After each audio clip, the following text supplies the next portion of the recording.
Good afternoon.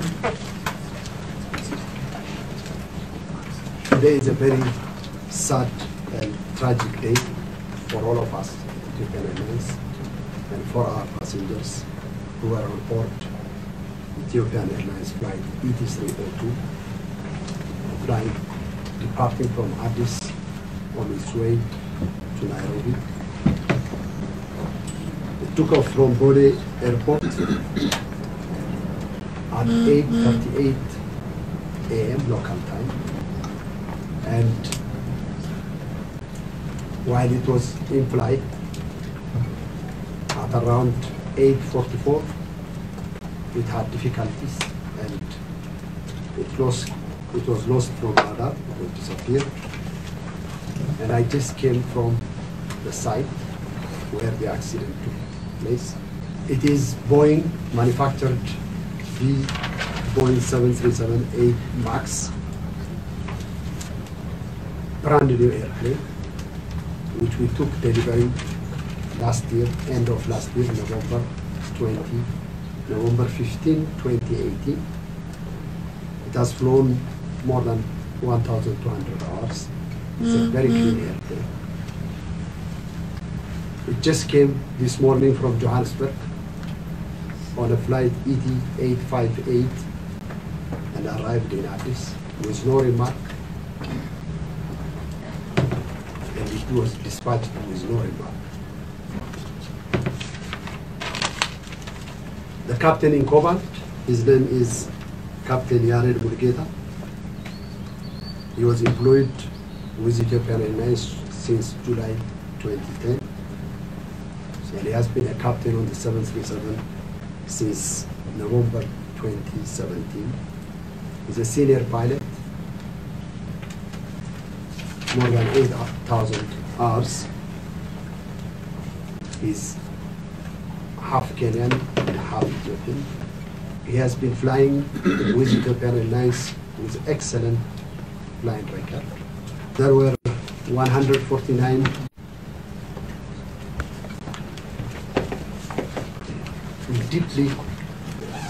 we are deeply saddened again, and we express our deepest sympathies and condolences to the families, friends, and relatives of our bereaved passengers. Thank you very much.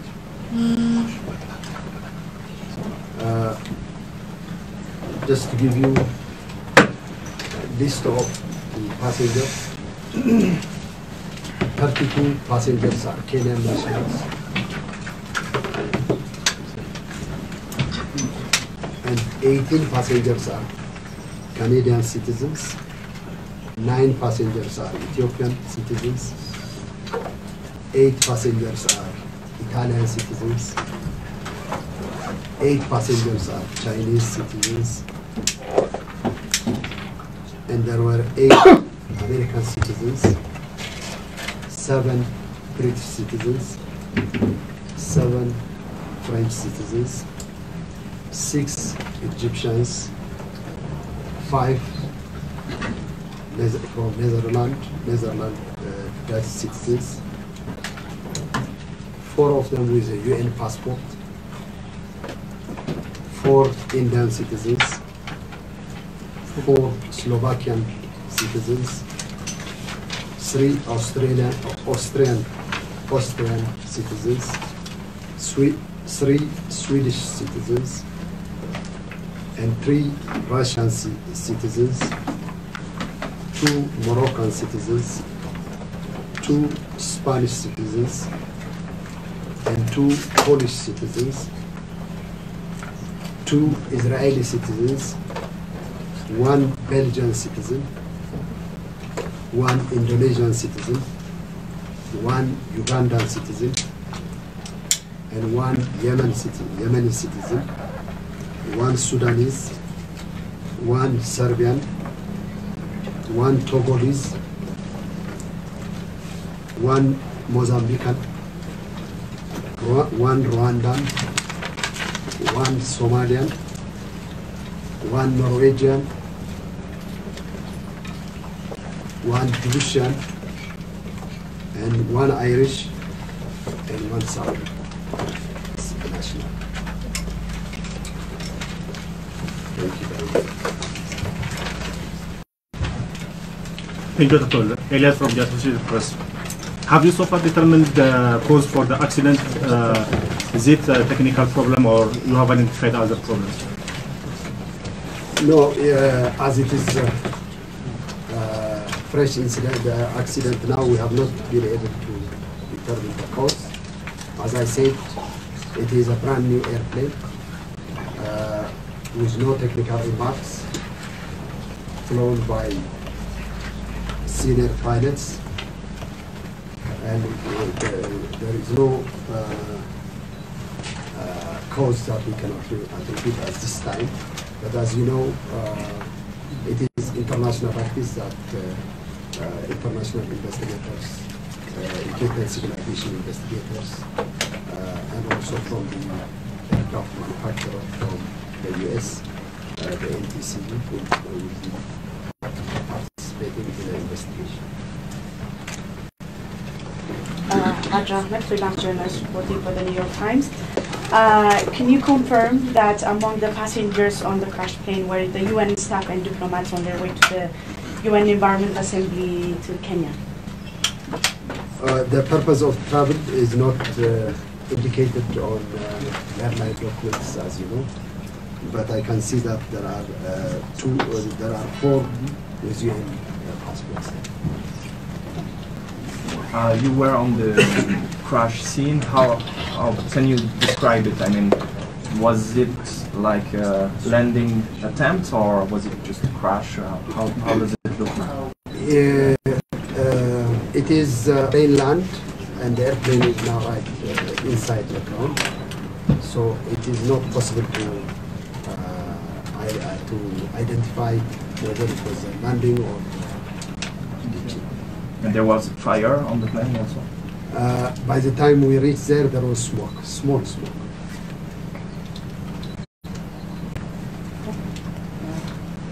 First off, I would like to thank the ET senior management team to quickly respond to the media and disclose what has happened this morning. We are all saddened. I heard it, 20 minutes ago, and I changed my plan to come and, hear what has really happened. As you mentioned, you said this plane came from Johannesburg this morning, and then it also departed this morning to Nairobi at 8:38 a.m. Can you tell us at what time the plane landed, and then back into the plane, and then how many minutes of checking has the airline spent on this plane? That's one question. And following to that, we know that the airline has been growing very big, and the public, actually from the quick responses that we got from the public wants to know that, if the expansion of the airline has anything to do with the quality of the check or the investigation that we've done prior to sending this plane to Nairobi. Thank you. I'm from ISAC, Sabah. Thank you very much. The Johannesburg flight arrived early morning.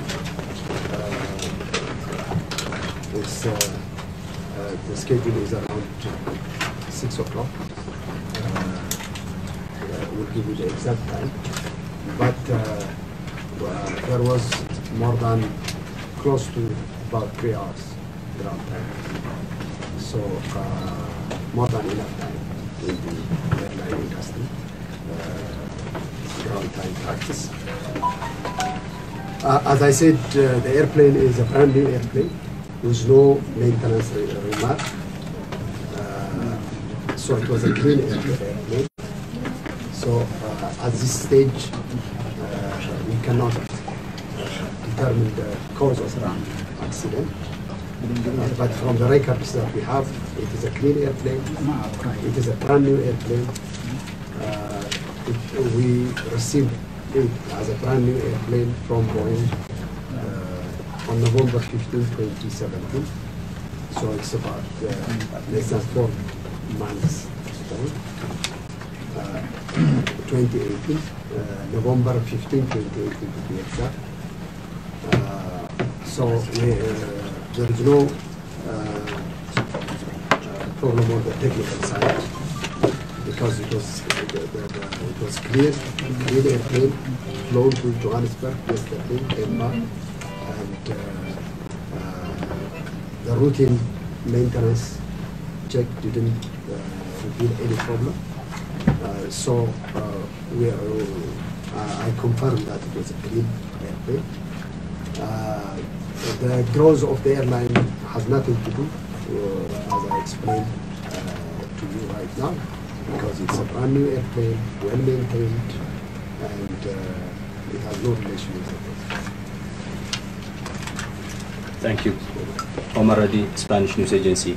You mentioned 4 of the passengers were on UN passports. Can you indicate the nationalities of those UN Since they have the UN passport, they always register UN passport. Thank you. Did the captain make a distress call before the crash? That's my first question. My second question is, a similar aircraft had a similar accident in Indonesia a few months back with the Lion Air. And there were some aviation experts who claimed that the aircraft MAX aircraft has a fault with flight software. From the air traffic controller's record, the pilot mentioned that he had difficulty and he wants to return. So he was given clearance, but To Addis, to Addis. not to Bishop. Huh?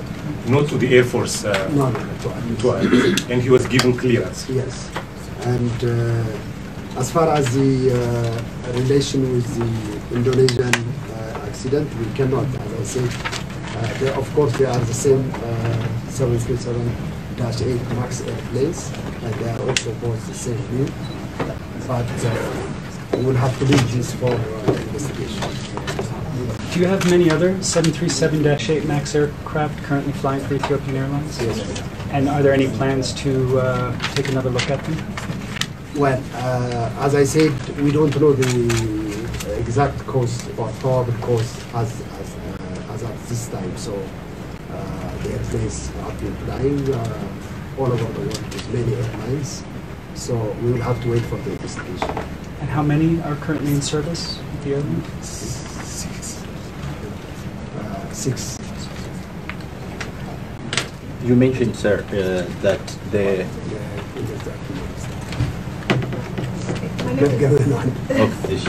My name is Zengoto from Zambia. I just wanted to find out, because you've mentioned that the plane had not taken before.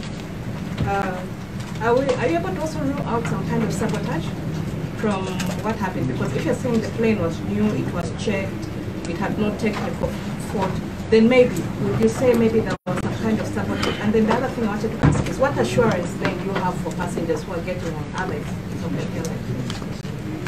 As you know, Ethiopian Airlines is one of the safest airlines in the world. At this stage, we cannot rule out anything. We cannot also attribute the cause to anything, because we will have to comply with the international regulation to wait for the investigation to reveal the cause of the accident. you mentioned the pilot requested to return and he was given clearance. So can we say the crash happened while he was back to Addis or on the same route? We cannot determine that, because we can only know the coordinates where he had difficulty. And as I said, it was a very short period of time. He took off at 8:38, and the accident, the aircraft was lost from radar at 8:44. How far was the aircraft from the Air Force site, the Ethiopian Air Force? It is a place called Hejeri, and it is between Bishoftu and Mojo.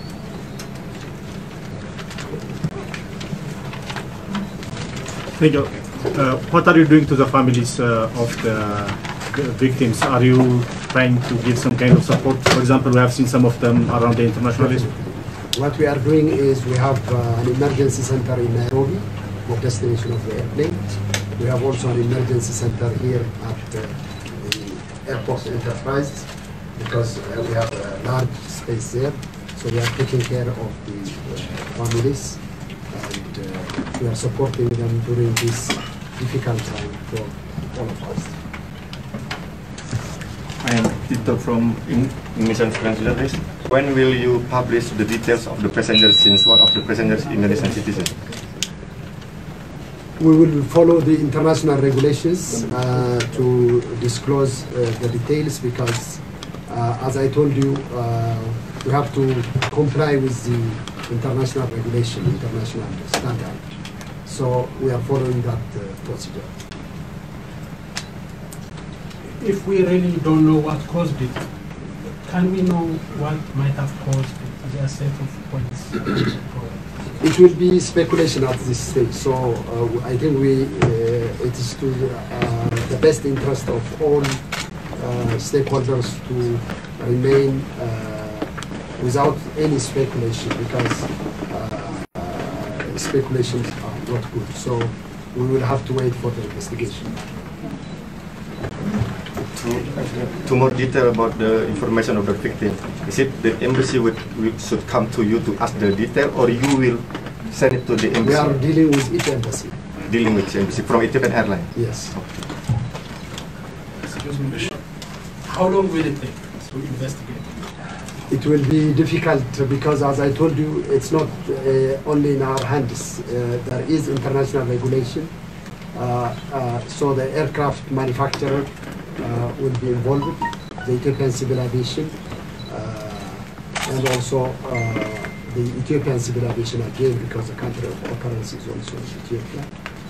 So we will support fully support the investigation, and we will cooperate to make it successful as quickly as possible.